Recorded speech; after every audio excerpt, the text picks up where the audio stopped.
কিশমিশ, আমরা, কলা। এখানে আমি কয়েকটি পদের ফ্রুট নিয়েছি আপেল, মুসাম্বি,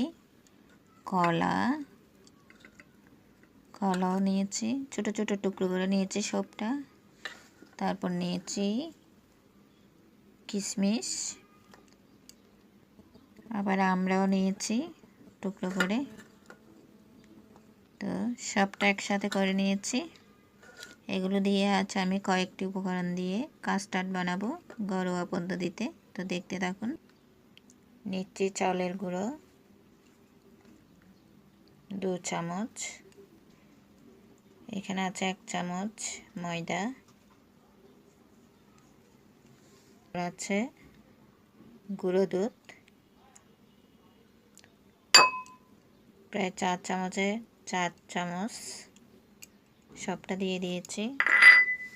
এরপর দিচ্ছি চিনি পরিমাণ মতো, আমি প্রায় 1.5 চামচের মতো দিচ্ছি। আমার চামচটা দেখুন।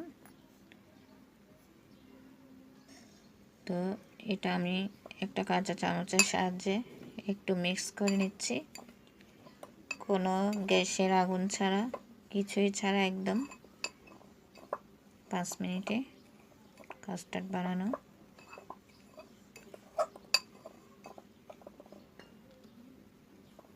চাইলে আপনারা এখানে 1 চামচ সুজি অ্যাড করতে পারেন, একটু নারকেলও দিতে পারেন। এবার জল দিব আমি এখানে।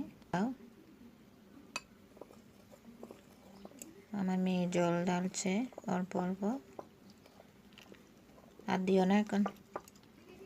এবার এটা আমি মিক্সার করছি, আর একটু জল লাগবে।